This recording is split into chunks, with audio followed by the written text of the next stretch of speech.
सबसे पहले मैं आपको कार्यक्रम के बारे में बता दूं। कार्यक्रम था श्री काशीनाथ त्रिवेदी स्मृति व्याख्यान माला, जिसमें स्वागत भजन गाया डॉक्टर प्रशांत त्रिवेदी और किरण त्रिवेदी, जो कि कुमुद रंजन त्रिवेदी के पुत्र है। और इस अवसर पर कार्यक्रम का संचालन किया गया अनिल त्रिवेदी के द्वारा और स्वागत भाषण दिया गया अरविंद जेवलेकर के द्वारा। और आपको मैं बता दूं कि कार्यक्रम का आभार और धन्यवाद ज्ञापन किया डॉक्टर सुरेश पटेल के द्वारा। और कार्यक्रम में मंचासीन थे डॉक्टर राम पुनियानी, जस्टिस ज्ञानी डॉक्टर सुरेश पटेल और कार्यक्रम के खास अर्थात श्री काशीनाथ त्रिवेदी के पुत्र कीर्ति त्रिवेदी, जो कि आईआईटी के पूर्व प्रोफेसर है। इन्होंने कार्यक्रम में मुख्य भूमिका निभाई और कार्यक्रम को आयोजन करवाया। तो आइए इस कार्यक्रम के बारे में आपको बता दूं कि डॉक्टर राम पुनियानी ने जो उद्बोधन दिया वो बहुत ही महत्वपूर्ण है। तो इस वीडियो में पूरा उद्बोधन हम आपके बीच में शेयर कर रहे हैं, उन्हें सुने और आप सोचे कि हमारा लोकतंत्र किस दिशा की ओर बढ़ रहा है। तो ऐसे ही वीडियो देखने के लिए जल्दी से हमारा चैनल सब्सक्राइब कर दीजिए, पेज फॉलो कर दीजिए। तो चलिए आज का हम वीडियो शुरू करते हैं।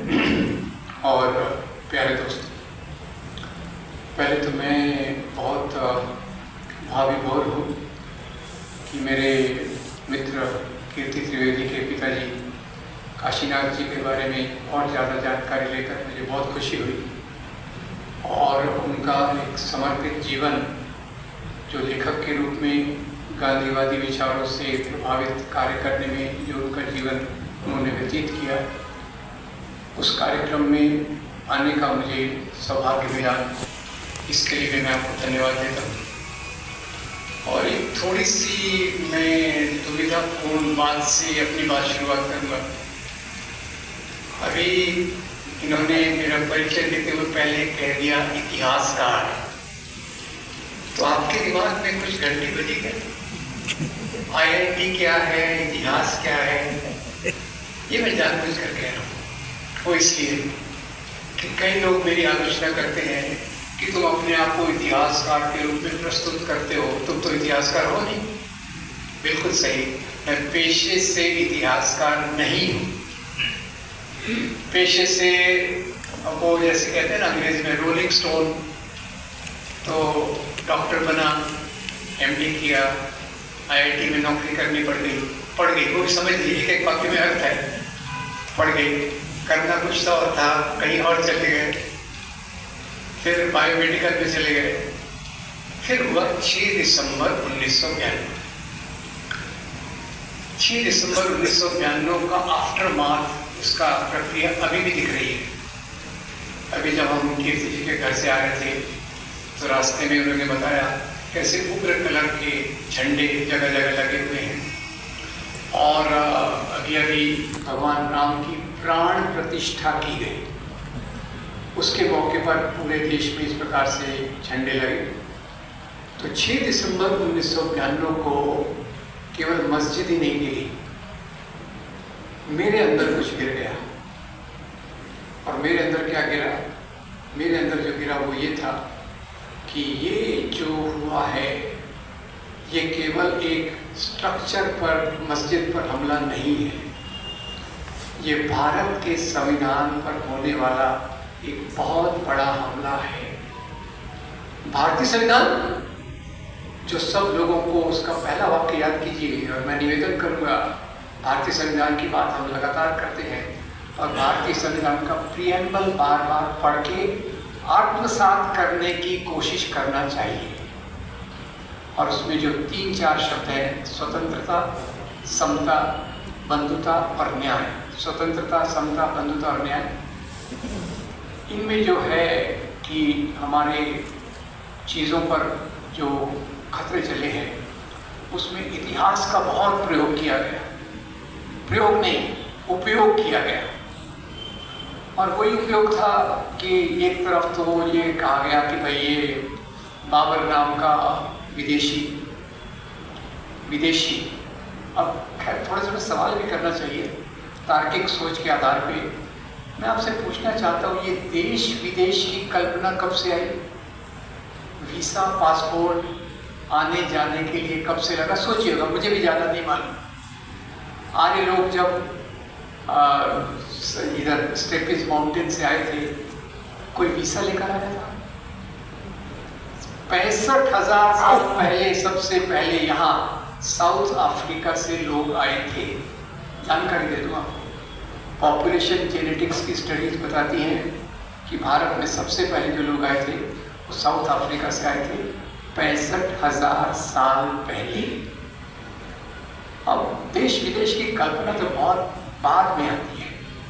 पहले मानव समाज है, शिकारी अवस्था में है, पशुपालक अवस्था में है, कृषि अवस्था में आता है, औद्योगिक अवस्था में आता है, फिर तो अभी आईटी और उसके बाद पोस्ट आईटी बात मुझे मेरी समझ के बाहर होने लग गई। अभी तक तो समझता था कि ये क्या है, इंडस्ट्रियल सोसाइटी क्या है वगैरह वगैरह। अब एआई की बातें होती हैं और उससे जुड़ी बातें होती है, वो मेरे समझने की मेरी कैपेसिटी के बाहर है। पर खैर, तो मुझे उस समय, मैं आईआईटी के बारे में बता दूं, आईआईटी में था तो हमारे यहाँ फिल्म क्लब होता था, फिल्म सोसाइटी।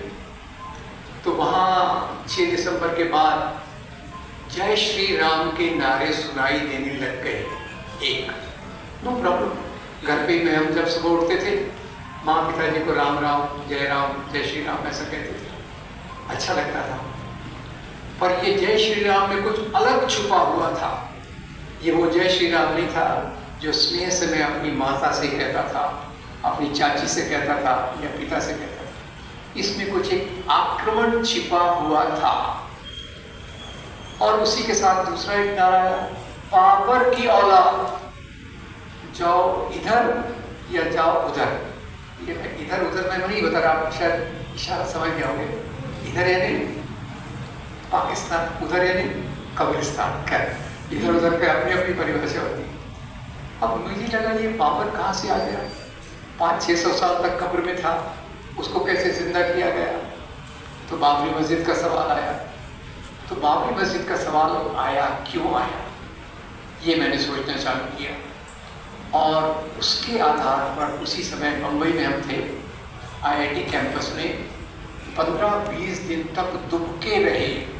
मैं बीच बीच में जाता था, कुछ साथियों के साथ, मेरे वरिष्ठ जो गुरु मित्र थे, डॉक्टर असगर अली इंजीनियर, उनके साथ 20 मार्चेस में जाता था, कहीं कहीं और करने की कोशिश करता था। पर एक प्रकार से दुबके रहे।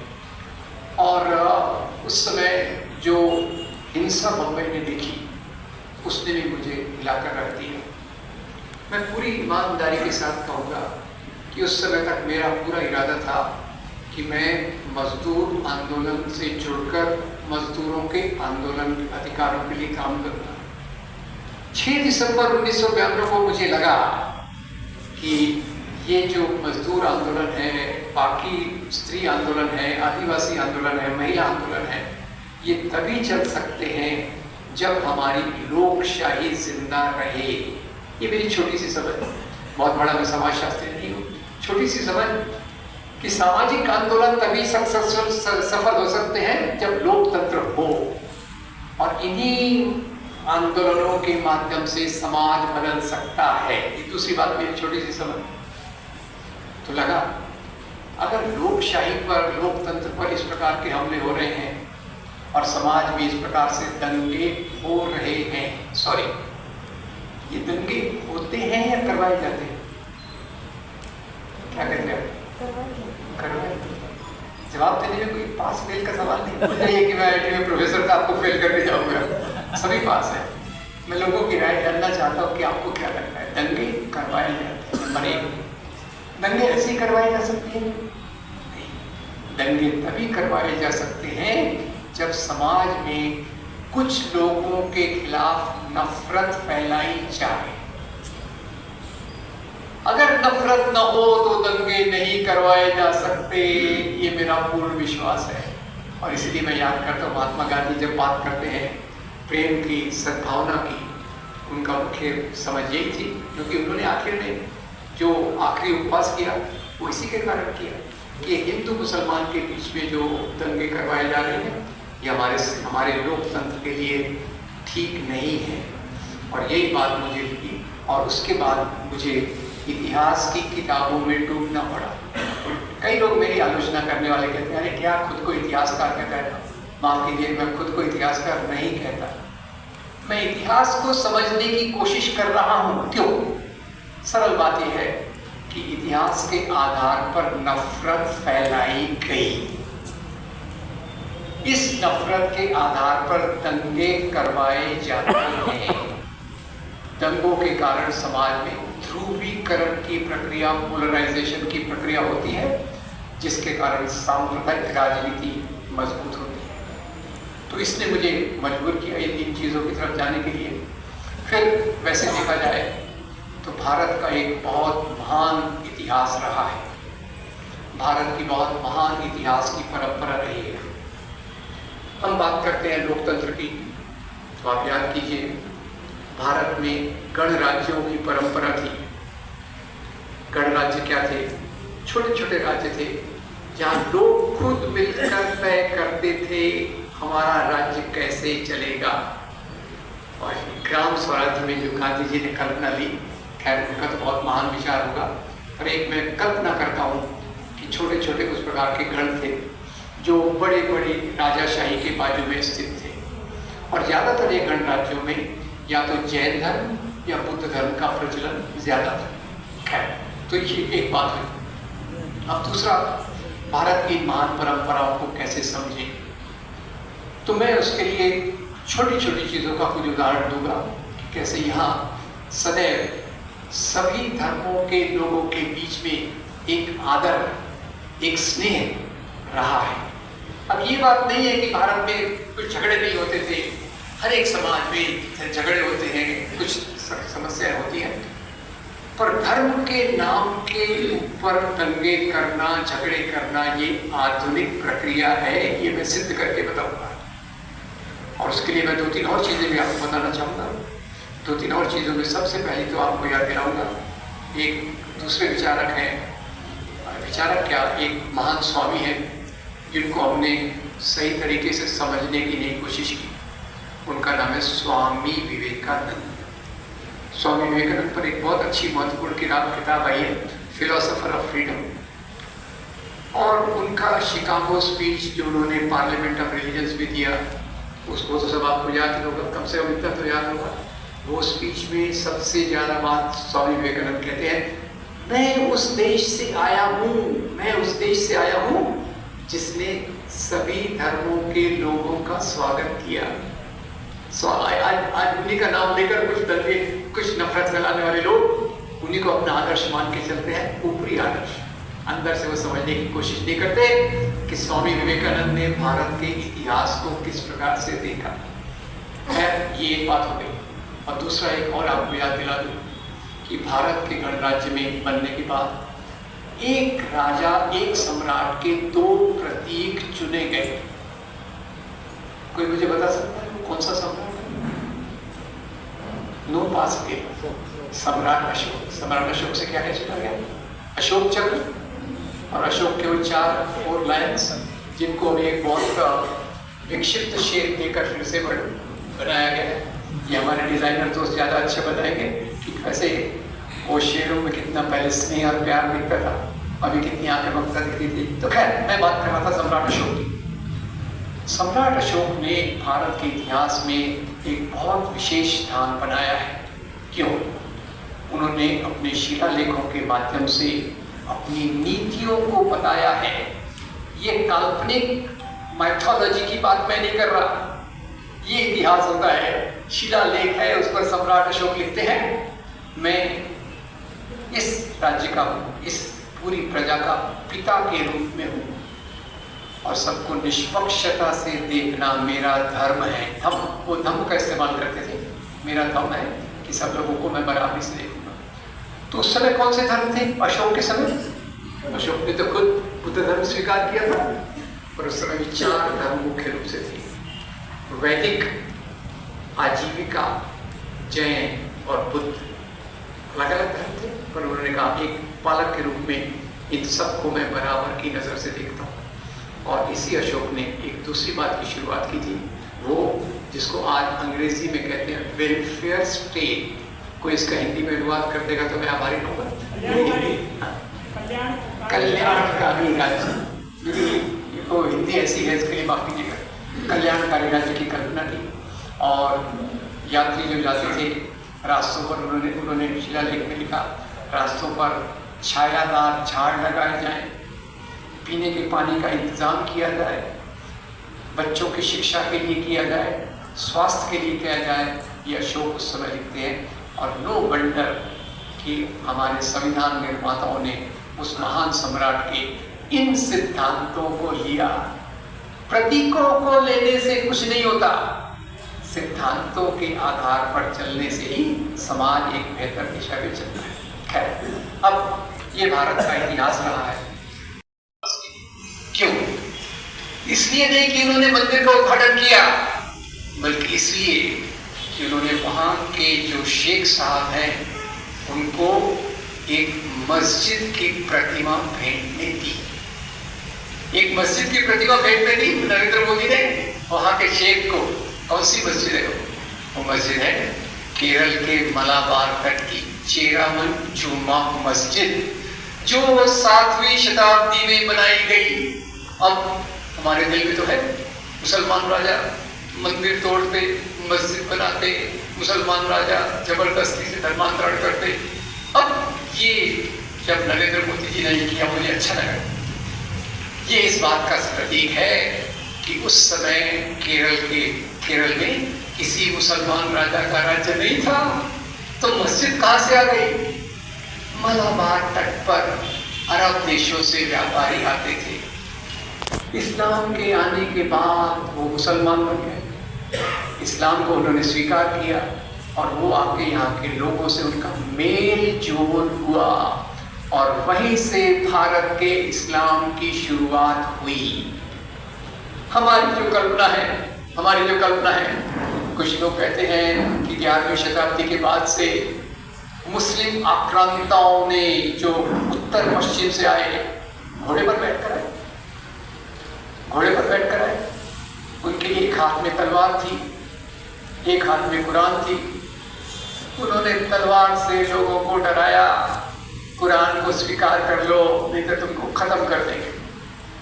तो मैं हर जगह बोलता हूँ, लोगों को बताता हूँ कि लोग ऐसा बोलते हैं कि मुसलमान राजा घोड़े पर बैठकर आए, एक हाथ में तलवार, एक हाथ में कुरान, उन्होंने लोगों को डराया वगैरह। तो एक बार मैं फंस गया। कैसे फंस गए? एक कॉलेज में शायद गया, हाई IQ लेवल वाले स्टूडेंट थे, हाई IQ वाले, सोशल IQ काफ़ी हाई रहा होगा। जैसे ही मैंने कहा ये बात कही तो 2-3 लड़कियां खड़े हो गए। बोले सर रुको। बोलिए। बोले सर, अगर राजा के एक हाथ में तलवार है, एक हाथ में कुरान है, तो घोड़े की लगाम कौन चलाएगा? मैंने कहा ये बात तो मैंने भी नहीं सोची। और फिर मुझे बताना पड़ा कि कोई भी धर्म राजाओं द्वारा नहीं फैलाया जाता। धर्म फैलाया जाता है संतों द्वारा, धर्म गुरुओं द्वारा। पर हाँ, जैसे अंग्रेजी में कहते हैं एवरी रूल हैज एक्सेप्शन, इस कानून का भी एक अपवाद है। एक राजा हुआ है जिसने अपने धर्म को जगह जगह प्रचारित किया और उसका जवाब आप मुझे देंगे। दुनिया में एक ही राजा है जिसने अपने प्रचारकों को भेजकर अपने धर्म का प्रचार किया। सम्राट, थैंक यू वेरी मच, सम्राट अशोक। उन्होंने ये बुद्ध धर्म प्यार से फैलाया या तलवार से फैलाया? प्यार से फैलाया। याद रखिए दोस्तों, ये धर्म को इस प्रकार से बताना कि राजा लोग धर्म फैलाते थे वगैरह वगैरह, ये अपने आप में क्या इतिहास का प्रतिबिंब आज के लोगों पर डाला जा सकता है? क्या किसी मुसलमान राजा की गलतियों का दोष आज के मुसलमानों पर दिया जा सकता है? ये भी एक सोचने की बात है। तो खैर, ये इस्लाम की बात हो गई और इसीलिए भारत में जो इस्लाम फैलने का मैं तरीका बता रहा था, जो मोदी जी ने थोड़ा सा रेटिफाई किया। उम्मीद है कि वो सोचेंगे भी सही कि ये चेरामन जुम्मा मस्जिद कहाँ से आई, क्यों आई, कैसे बनी, इस्लाम भारत में कैसे आया। मैं उम्मीद करता हूँ कि वो लोग भी सोचेंगे जो इस प्रकार के प्रोपेगेंडा में पढ़ते हैं। पर वास्तव में भारत का जो इस्लाम फैला, उसके लिए फिर से स्वामी विवेकानंद की शरण में जाता हूँ। स्वामी विवेकानंद संकलित रचनाएं खंड 8 पृष्ठ 330, स्वामी विवेकानंद की पूरी रचनाएं आज उपलब्ध हैं, शायद नेट पे भी होंगी, मुझे तो पता नहीं है, पर मैंने कई सोर्सेस से पढ़ी। क्या लिखते हैं स्वामी जी? ये कहना बिल्कुल गलत है कि इस्लाम तलवार की नोक पर फैलाया गया। कौन कह रहे हैं? ये कहना बिल्कुल गलत है कि इस्लाम तलवार की नोक पर फैलाया। जाति व्यवस्था के अत्याचार से बचने के लिए, जाति व्यवस्था के अत्याचार से बचने के लिए कुछ लोगों ने इस्लाम धर्म को कबूल किया। मेरा केस यही बंद हो जाता है। और ये बताऊँ आपको कि इस्लाम में मैंने तो ज़्यादा अध्ययन नहीं किया, मेरे गुरु से थोड़ा बहुत सीखता था। उसमें इस कुरान में एक वाक्य है, मेरे लिए मेरा धर्म, आपके लिए आपका धर्म। यानी धर्म के मामले में जबरदस्ती तीन शब्द इस्तेमाल करते हैं। जैसे हमारे हिंदू में धर्म के दो अर्थ हैं, रिलीजन और धर्म। उसमें इस्लाम में भी एक तो मजहब और दूसरा दीन। दीन के मामले में जबरदस्ती नहीं होना चाहिए, ये कुरान कहता है। खैर कुछ राजाओं ने अपने प्रतिद्वंदी राजाओं पर इस्लाम लादा, जैसे महाराष्ट्र के संभाजी महाराज। अब औरंगजेब और संभाजी महाराज की लड़ाई, औरंगजेब जीत गए और उन्होंने अपमान करने के लिए ये शर्त लगाई, इस्लाम के फैलने का ये तरीका नहीं है। कुछ राजाओं के बीच में आपस के द्वंद्व के कारण हारने वाले राजा का अपमान करने के लिए इस प्रकार की चीज लगाई जाती थी। तो ये एक तरफ तो इस्लाम की बात हो गई। फिर थोड़ा सा मस्जिद के बारे में बात करें। बहुत कहा गया कि बाबरी मस्जिद वो बाबर ने तोड़कर बनाई 1528 में, उसके जनरल मीर बाकी ने बनाई वो मस्जिद। पहले वहाँ भगवान राम का मंदिर था, भगवान राम का जन्म वहीं हुआ। Very good. अब आपको पता होगा कि भगवान राम की कथा सबसे पहले संस्कृत में वाल्मीकि जी ने लिखी, है ना? फिर हिंदी में इसको किसने लोकप्रिय बनाया? तुलसीदास, गोस्वामी तुलसीदास। कौन सी किताब? रामचरित। और उसी के बाद भगवान राम उत्तर भारत में ज्यादा लोकप्रिय हुए 16वीं शताब्दी में। उसी के बाद उत्तर भारत में भगवान राम के मंदिरों का एक सिलसिला चालू हो गया। अब एक तरफ तो ये बात हुई, दूसरी तरफ गोस्वामी तुलसीदास इतने बड़े राम भक्त, अगर उनके समय में उनके आसपास उनके भगवान आराध्य देव का मंदिर तोड़ा गया तो क्या अपनी रचना में कहीं नहीं लिखते वो कि भाई मेरे भगवान राम का मंदिर इन्होंने तोड़ा, मुझे बहुत इससे गुस्सा है। उसके उलट गोस्वामी तुलसीदास जी से नाराज कौन हुए? गोस्वामी तुलसीदास जी से जो नाराज हुए वो थे वहां के ब्राह्मणों ने कहा हम लोग जो है सवर्ण लोग, हमने देव भाषा संस्कृत का इस्तेमाल करना चाहिए। तुमने मर्यादा पुरुषोत्तम राम की कहानी लोक भाषा में लिखकर हमारे समाज के कानूनों का उल्लंघन किया है, आपको समाज से निष्कासित किया जाता है। अब गोस्वामी जी ने कहा होगा नो प्रॉब्लम, कर दो निष्कासित। मेरी कोई मुझे हिंदी ज़्यादा नहीं अच्छी आती, कोई मेरी बेटी तो है नहीं जो मुझे बिहाने की है। पहले बेटी बिहाने का प्रॉब्लम होता था, आजकल समय बदल रहा है, हम हैप्पी हो गए। अब मेरी कोई बेटी तो है नहीं जिसको मुझे बिहाना है। और फिर उन्होंने एक दुआ कहा, तुलसी सर नाम गुलाम है राम को, तुलसी सर नाम गुलाम को है राम को, जाके रुचे सो कहे वो, मांग के खाई वो, मसीन बसोई वो, लेवे को एक न देवे को दो। वहां उनको निष्कासित किया जा रहा है। वो कह रहे नो प्रॉब्लम, आप मुझे यहाँ नहीं रहने देंगे तो मैं जाकर मस्जिद में रह लूंगा, मस्जिद से कोई नफरत नहीं। अब बहुत लंबी कहानी है, अब तो मस्जिद टूट भी गई है, भगवान राम का मंदिर वहीं बना है या 2-3 किलोमीटर इधर बना है, वो गूगल आपको बता देगा। आप लोग तो ज़्यादा, हमारे में से नौजवान लोग ज़्यादा अच्छे बात है। तो नारा था ना, सौगंध राम की खाते हैं मंदिर वहीं बनाएंगे। और वो जो राम लल्ला की मूर्ति 1949 में रखी गई, याद रखिए 1949 में दिसंबर को भगवान राम लल्ला की मूर्तियों को वहां एक अपराध के रूप में रखा गया। ये कौन कह रहा है? मैं कह रहा हूं, सुप्रीम कोर्ट कह रहा है कि दिसंबर 1950 को जो राम की मूर्तियों को, राम लल्ला की मूर्तियों को रखा गया वो एक अपराध था। किस अपराध की सजा देना, किस अपराध की सजा ना देना, ये सिस्टम पे डिपेंड करता है। और वही सुप्रीम कोर्ट कहता है कि वहाँ हिंदू स्ट्रक्चर हो सकता है, और भगवान राम का जन्म वहीं हुआ था, इसका कोई सबूत नहीं। आई रेस्ट माई केस। पर केस बन गया, एक केस बन गया, दूसरा केस बन जाएगा, जो ज्ञान व्यापी मस्जिद का केस बन जाएगा। ज्ञान व्यापी के बारे में भी आपको थोड़ा बता दूँ, काफ़ी कॉम्प्लिकेटेड है, एक सलाह भी दे दूँ, मशवरा भी दे दूँ।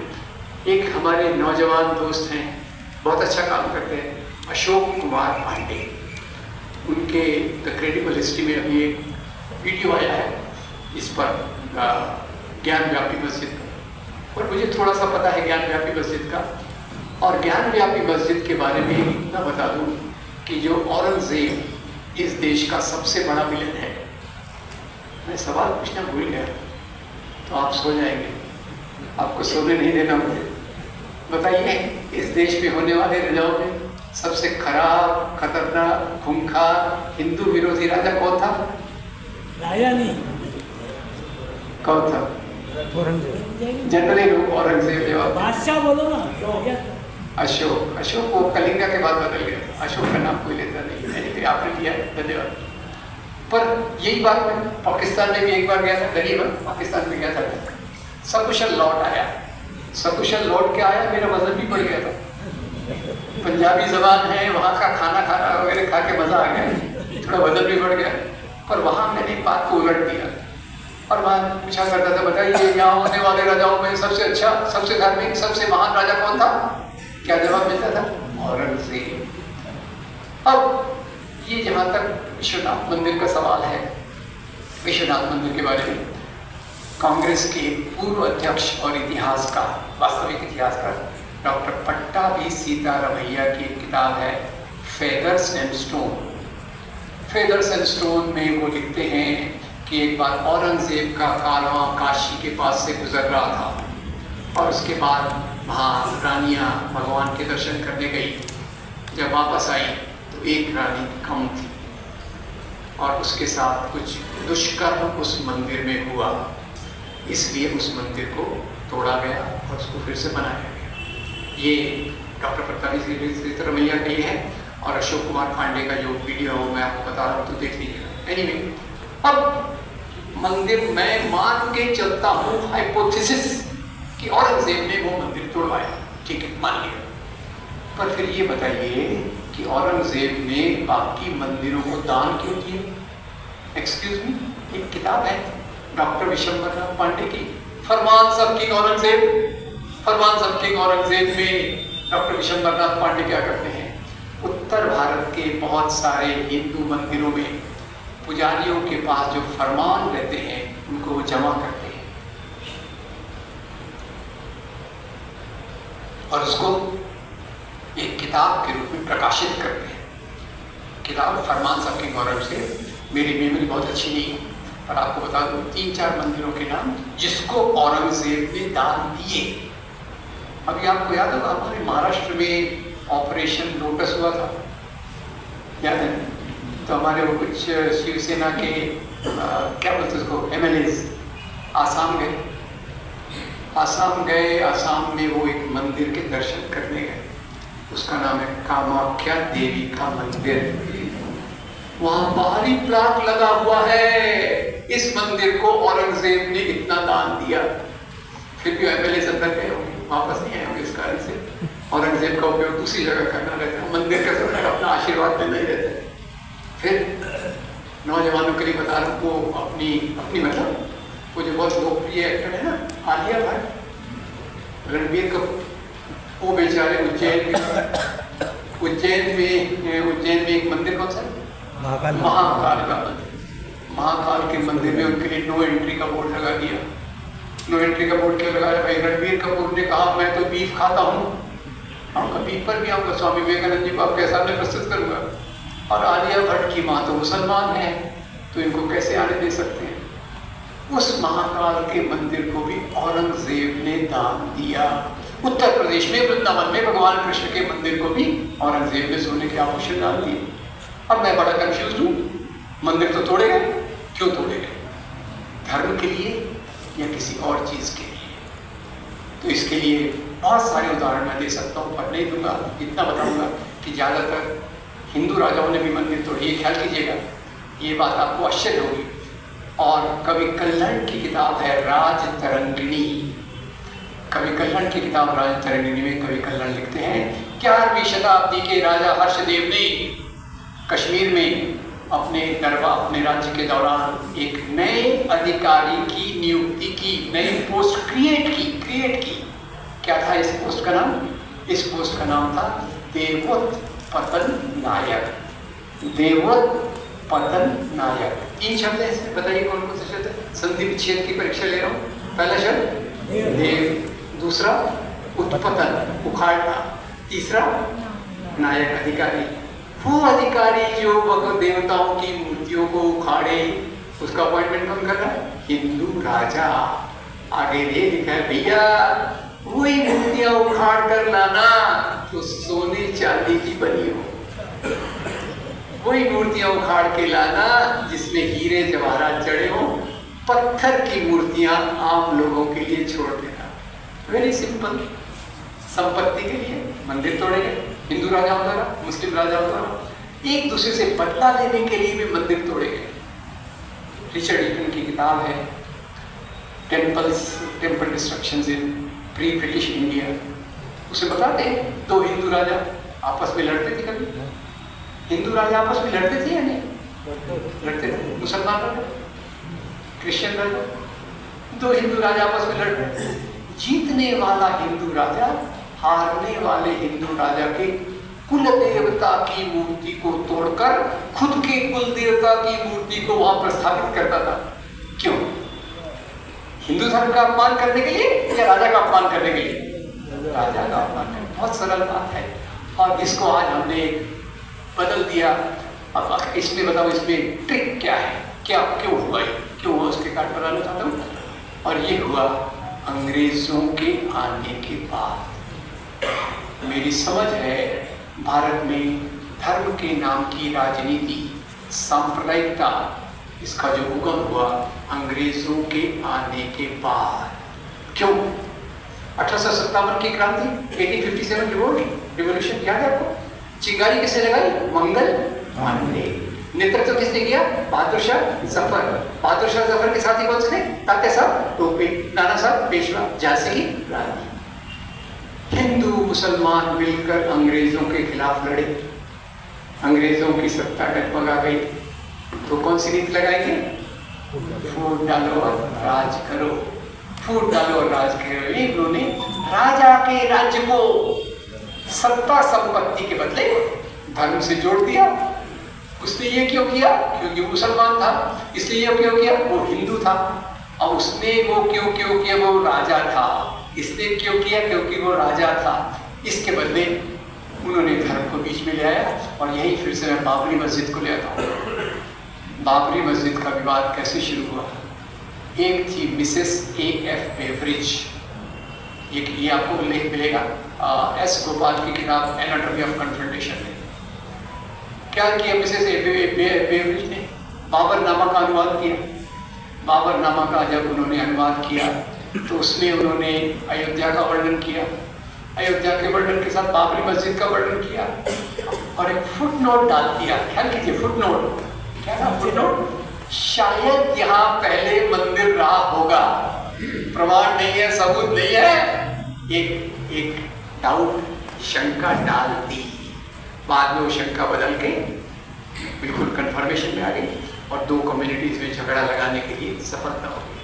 और इसी प्रकार का उनका जो इतिहास लेखन था उसको कहते हैं सांप्रदायिक लेखन, कम्युनल हिस्टोरियोग्राफी। कम्युनल हिस्टोरियोग्राफी यानी क्या? इतिहास लेखन का वो तरीका जो धर्म को केंद्र में रखकर लिखा जाता है। राजा राज्य क्यों करता है? अब इसी का एक उदाहरण दे देता हूँ, थोड़ा आप मेरी मदद कीजिएगा। अब ये अभी राजस्थान में तो सरकारें बदलती रहती है ना, वो कहते हैं ना रोटी को उल्टा कर देना चाहिए नहीं तो जल जाएगी। खैर मैं तो रोटी कभी पकाया नहीं, लेकिन एक वही काम मैंने किचन में नहीं किया, काफ़ी काम करने की कोशिश की, सब डांट खाकर, तो रोटी को उलट देना चाहिए। तो एक वो जो सरकार अभी है उसी से पहली बार आई तो उन्होंने किताबों में देखा, अरे हल्दी घाटी की लड़ाई में अकबर जीत गए, राणा प्रताप हार गए, उनसे सहन नहीं हुआ, बदल दिया। क्या कर दिया? हल्दी घाटी की लड़ाई में अकबर हार गए, राणा प्रताप जीत गए, और मैं ऐड कर रहा हूँ, जीत की खुशी में वो जंगल भाग गए और घास की रोटी खाने लग गए। सर इग्नोर दिस एडिशन, ठीक है। अब इसको जो करना चाहे बताना चाहे, मैं इतना बताना चाहूँगा कि ये हिंदू मुसलमान की लड़ाई नहीं थी, हल्दी घाटी की लड़ाई। जिसको जिताना है जिता दो, जिसको हराना है हरा दो, मेरा कुछ नहीं जाता, पर इसको हिंदू मुसलमान की लड़ाई बताओगे तो मेरा बहुत नुकसान है। और ये लड़ाई हिंदू मुसलमान की नहीं है, वो मैं सिद्ध करूँगा। चलते हैं हल्दी घाटी के मैदान में। हल्दी घाटी के मैदान में एक तरफ है अकबर की फौज, एक तरफ है महाराणा प्रताप की फौज। अकबर की फौज में हम देखते हैं अकबर खुद नहीं है, अकबर इज एब्सेंट। तो सेना का नेतृत्व कौन कर रहा है? राजा मान Singh. Thank you very much. मान सिंह के अंदर बहुत सारे मुसलमान सिपा सालार। तो बताइए अकबर की फौज में केवल मुसलमान है या हिंदू मुसलमान दोनों हैं? दोनों है। Thank you very much. चलते हैं ना महाराणा प्रताप के पास। वो अपने घोड़े चेतक पर बैठकर सेना का नेतृत्व कर रहे हैं, और उनके दो बड़े सेनापति हैं, एक का नाम है राम सिंह और दूसरे का नाम है हकीम खान सूर। ठीक सुना आपने? महाराणा प्रताप की सेना में केवल हिंदू हैं या हिंदू मुसलमान दोनों हैं? समराइज, दोनों तरफ हिंदू है? Yes no? दोनों तरफ मुसलमान है? तो ये हिंदू मुसलमान की लड़ाई है या दो राजाओं की लड़ाई? दो राजाओं की लड़ाई। लड़ाई धर्म के लिए कि सत्ता के लिए? सत्ता के लिए। उसको आज हम एक धर्म की लड़ाई के रूप में देखा जाता है। अब मैं महाराष्ट्र से आता हूँ, बार बार शिवाजी जयंती पर है तो मैं बताना ही भूल गया। हमारे महाराष्ट्र में सबसे लोकप्रिय राजा छत्रपति शिवाजी महाराज। हमारा एयरपोर्ट का नाम, रेलवे स्टेशन, और हमारा सबसे बड़ा पार्क शिवाजी पार्क। ठीक है, एनीवे शिवाजी बहुत लोकप्रिय, पर उनको एक मुस्लिम विरोधी राजा के रूप में बताया जाता है। तो मैंने वो भी थोड़ा अध्ययन करने की कोशिश की, एक थोड़ा कहानी के रूप में बता दूं। शिवाजी, ये थोड़ा शिवाजी का पूरा महाराष्ट्र देखिएगा। शिवाजी के दादा का नाम था, दादाजी का नाम था मालोजी राव भोसले। वो अहमदनगर के सुल्तान के इसमें सरदार के रूप में काम करते थे। अहमदनगर का सुल्तान सरदार के रूप में काम करते थे। संतान नहीं हुई तो एक सूफी संत के पास गए मन्नत मांगने के लिए। सूफी संत के पास गए मन्नत मांगने के लिए। सूफी संत का नाम था शाह शरीफ। शाह शरीफ। बाद में उनके दो बेटे हुए। मेडिकली मैं एक्सप्लेन नहीं कर रहा, मन्नत लोग मानते हैं, होता है कभी कभी, जो भी हो। दो बेटे हुए, एक का नाम उन्होंने रखा शाहजी, दूसरे का नाम शरीफ जी, और इसी शाहजी के बेटे का नाम शिवाजी महाराज। अब शिवाजी महाराज अपने साम्राज्य का स्थापना की शुरुआत कर रहे हैं, और उनकी सबसे पहली लड़ाई जो होती है वो एक हिंदू राजा चंद्रराव मौर्य से होती है। चंद्रराव मौर्य से होती है, तो उसके बाद उनका राज्य बढ़ता जाता है। तो उधर से आदिल शाह का नरेश, आदिल शाह का नवाब, उसको लगता है ये अगर अपना साम्राज्य बना लेगा तो मेरा लगान कम हो जाएगा। तो वो भेजता है अफजल खान को। अफजल खान को भेजता है। अफजल खान और शिवाजी के बीच में मुठभेड़ की कहानी मैं नहीं बताऊंगा, पर इतना बताऊंगा, अफजल खान और शिवाजी की जब भेंट हुई तो शिवाजी महाराज को वाघनख, हिंदी में क्या कहेंगे? वाघनख, जो चल बता दिया कीजिए मुझे थोड़ा सा। हाँ, वाघनख। और वो देने वाले का नाम था रुस्तमे जमान। और शिवाजी महाराज ने उस वाघनख से जब अफजल खान का मर्डर किया तो अफजल खान की तरफ से जो उन पर हमला करने आया उसका नाम था Krishnaji Bhaskar Kulkarni. Thank you very much. अब औरंगजेब से भी उनकी लड़ाई। औरंगजेब भी बोल रहा था ये कहाँ अपना राज्य बढ़ाना है, मेरा लगान कम हो जाएगा। देखिए, राजाओं के लिए मुख्य चीज थी लगान। आप इधर उधर मत सोचिए, अंग्रेजों ने हमारे दिमाग में भर दिया राजा यानी हिंदू, राजा यानी मुसलमान। गलत। राजा यानी सत्ता, राजा यानी संपत्ति। तो औरंगजेब ने अपनी फौज को भेजा, औरंगजेब ने अपनी फौज को भेजा शिवाजी को कंट्रोल करने के लिए, और उसके सेनापति का नाम था, ख्याल कीजिएगा, औरंगजेब के सेनापति का नाम था मिर्जा राजा जय सिंह। Very good. बस इस मेल जोल की बात को थोड़ा और आगे ले चलते हुए एक बात आपसे पूछ लेता हूँ, भैया आपको बतानी पड़ेगी। अकबर के दरबार में 9 रत्न थे, यस नो? उनमें कुछ 9 रत्न हिंदू थे, नाम बताइए। टोडरमल। Very good. और बीरबल? टोडरमल अकबर के दरबार में क्या काम करते थे? मक्खी मारते थे। टोडरमल अकबर के दरबार में वही काम करते थे जो नरेंद्र मोदी सरकार में निर्मला सीतारामन करती है। अब ये चीजें हो गई। और वैसे भारत की सभ्यता संस्कृति इतनी धनी है जिससे हमको बहुत खुश होना चाहिए कि आज हमारे बीच में जो मेल जोल हुआ, और ये बात को जो आज मुझे लगता है ये हिंद स्वराज की कॉपी है। हिंद स्वराज में आप पढ़िएगा 3 पेज में महात्मा गांधी इतिहासकार का रोल लेते हैं। कोई उनको एक्यूज नहीं करने वाला है, आप तो इतिहासकार नहीं है, आप इतिहास के बारे में क्यों बोल रहे हो, जैसा मुझे कहा जाता है। महात्मा गांधी लिखते हैं इसी किताब में, मुसलमान राजाओं के राज्य में हिंदू प्रजा चैन से रहती थी, वाइस वर्सा, हिंदू राजाओं के राज्य में मुसलमान प्रजा चैन से रहती थी। और उनके सबसे बड़े शिष्य जवाहरलाल नेहरू इसी बात को आगे ले जाते हैं। वो कहते हैं भारत एक ऐसी सभ्यता के रूप में है जिसमें एक के बाद एक परतें आती गई, पुरानी परतों से सीखती गई और नए मानदंड स्थापित करती गई, और इसी को कहते हैं गंगा जमुनी तहजीब। अब ये जो मेल जोल की हमारी परंपरा है, एक प्यारी बात, बहुत आप लोग सीरियस हो गए, मैं इनको इसलिए सीरियस नहीं लेना चाहता क्योंकि बहुत मजे का टॉपिक है। अब हमारा मेल जोल में क्या क्या देखें, तो हमारे लिए सबसे जरूरी तो होता है खाना पीना। खाना पीना तो मैं अपने वजन के बारे में जरा काफ़ी चिंतित रहता हूँ, मेरे दोस्त लोग चिंतित रहते हैं, इसलिए मुझे भी सोचना पड़ता है। तो दोस्तों एक बार तो पाकिस्तान जाने के बाद मेरा वजन बढ़ गया। एक दूसरा मेरा वजन बढ़ा जब मैं 6 महीने के लिए पारिवारिक कारणों से जाकर हैदराबाद रह गया। क्या हुआ? क्या खाया मैंने? बिरयानी खाया। तो फिर मैंने थोड़ा पूछा कि सही बिरयानी तो आई कहाँ से? तो पता चला बिरयानी आई थी ईरान से। ईरान में कहते हैं बिरयान, हमने उसमें अपने मसाले डाले, बन गई बिरयानी। एंजॉय। अब ये बिरयानी होगी। और हमारे बम्बई की एक फूड आइटम तो आपको जरूर बताऊंगा। हमारे कैंटीन में, IIT कैंटीन में तो उसका एक भाग मिलता था, पर पूरे बम्बई में वो दूसरे रूप में लोकप्रिय है, और उसको क्या कहते हैं? Vada pav. Thank you very much.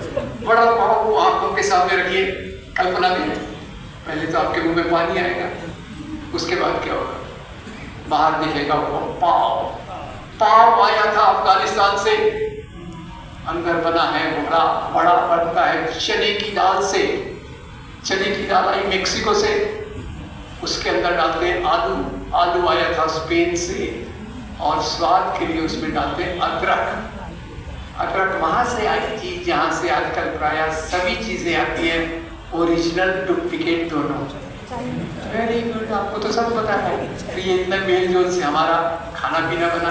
कपड़ों को देख लीजिए, आपके कपड़ों में क्या स्टाइल है? शेरवानी कहीं लोग पहनते हैं, हाफ जैकेट भी लोग पहनते हैं, जिसको लोग पहले नेहरू जैकेट कहा करते थे, आजकल कुछ और कहते हैं, मैं उस पर नहीं जाऊँगा, ठीक है। अब है तो ये कपड़ों का हो गया। हमारा संगीत देख लीजिए, संगीत में एक मैंने सर्वे पढ़ा था BBC ने ओवरसीज इंडियंस में एक सर्वे किया कि भारत की हिंदी फिल्मों के 10 सबसे लोकप्रिय भजन कौन से हैं।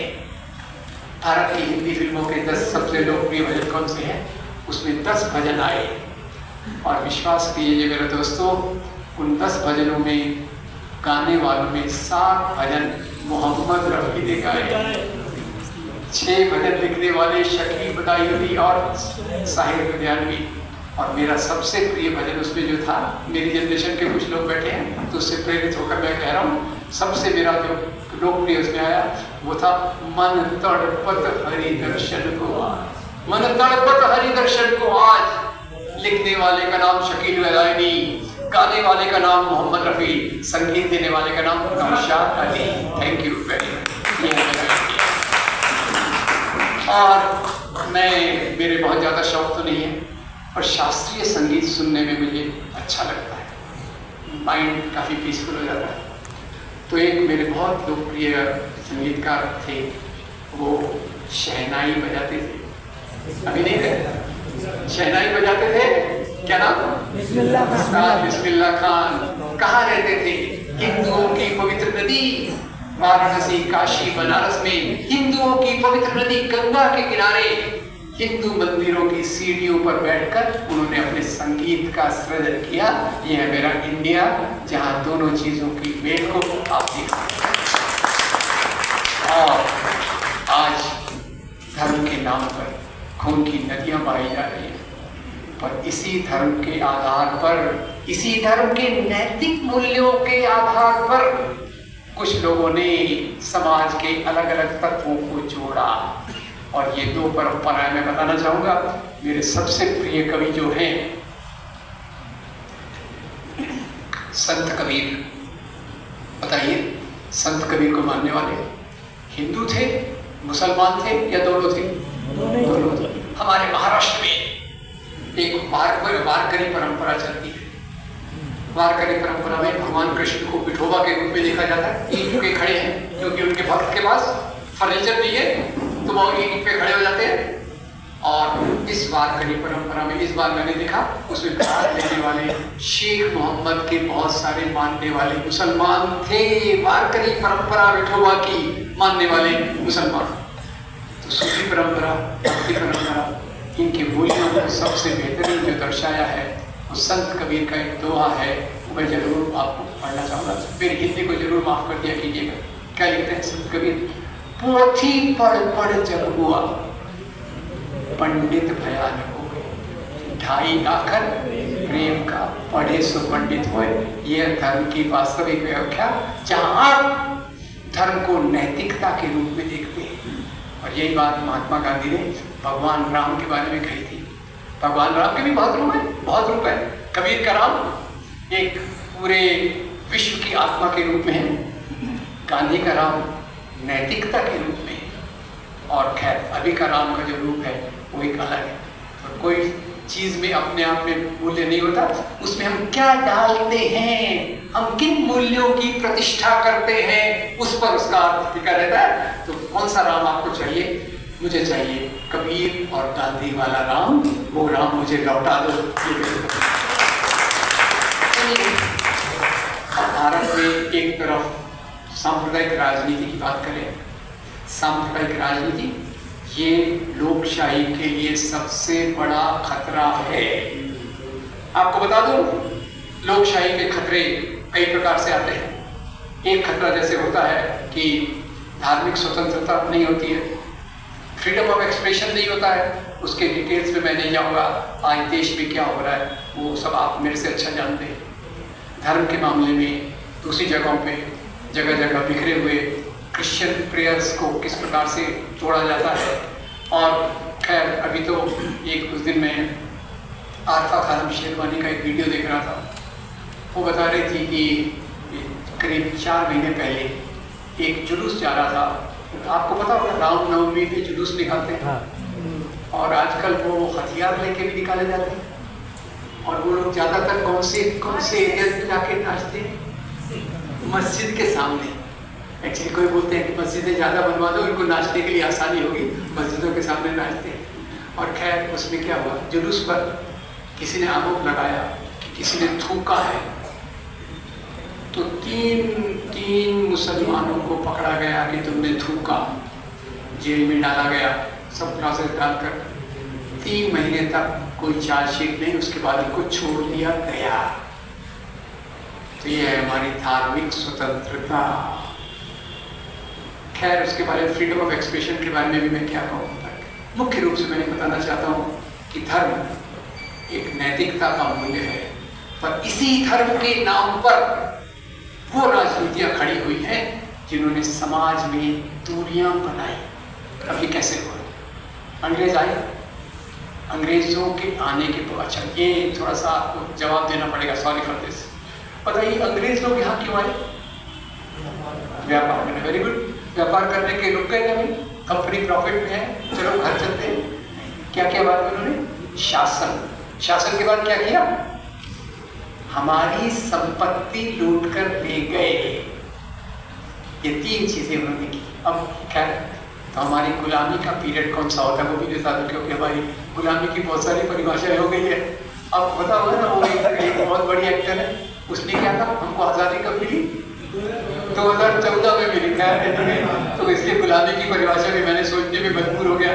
तो गुलामी की मैं 2 परिभाषाएं बताता हूँ। नंबर 1, जब देश की संपत्ति को देश का शासक लूट कर ले जाता है।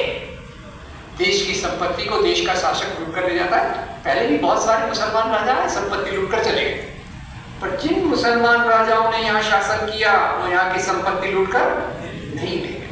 नंबर 2, जब देश का प्रशासन बाहर से चलता है, क्या बाबर को और औरंगजेब को, अकबर को इंस्ट्रक्शन बाहर से आते हैं? नहीं।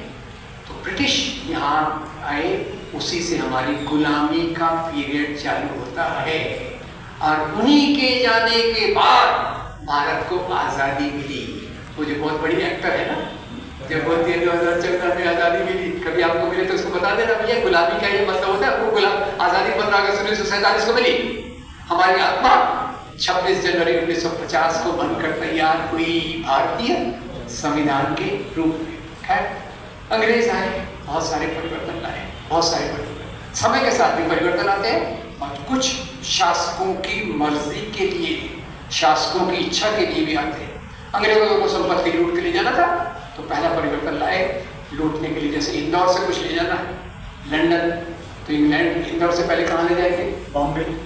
इंग्लैंड, इंदौर से बॉम्बे सामान पहले कैसा जाता था? कौन सी गाड़ी थी? बैलगाड़ी। बेचारी गरीब है इसलिए कोई उसका नाम नहीं लेता। बैलगाड़ी, अंग्रेजों ने कहा बैलगाड़ी कब है, कब चलेगी इंदौर से, कब पहुंचेगी बॉम्बे? बोला रेलगाड़ी। पहला परिवर्तन रेल। दूसरा, ब्रिटिश वाइसराय कोलकाता में रहता है, उसको अपने ऑफिसर्स को पत्र लेटर्स भेजता रहता है। ये जवाब जरूर दीजिएगा, अंग्रेजों के आने के पहले पत्र लेटर्स कौन ले जाता था? हरकारे। और कोई? कबूतर का मैं जानबूझ के नहीं बोला, क्योंकि कबूतर जनरली लव लेटर्स ले जाते थे, फालतू लेटर्स ले जाते थे। हरकारे ले जाते थे, तो अंग्रेज उसके बदले लाए टेलीफोन, टेलीग्राफ, पोस्टल सिस्टम, इसको मैं कहता हूँ मेल। पहला रेल, मेल। तीसरा आधुनिक शिक्षा। Very good. आधुनिक शिक्षा, आधुनिक शिक्षा आई, इसी के साथ आधुनिक न्याय व्यवस्था। और आधुनिक न्याय व्यवस्था जब ईमानदारी से काम करती है तो अपराधियों को कहाँ भेजती है? जेल। तो याद रहेगा, रेल, मेल, जेल। ठीक है। अब इसी के साथ 3 नए वर्ग अस्तित्व में आए। 3 नए वर्ग अस्तित्व में आए, याद रखिए। पहला, व्यापारी उद्योगपति, टाटा, बिरला, बजाज, सिंघानिया डाल दिया। दूसरा, फैक्ट्रियों में काम करने वाले मजदूर। और तीसरा, आधुनिक शिक्षित वर्ग। ये भारतीय राष्ट्रवाद का आधार बने।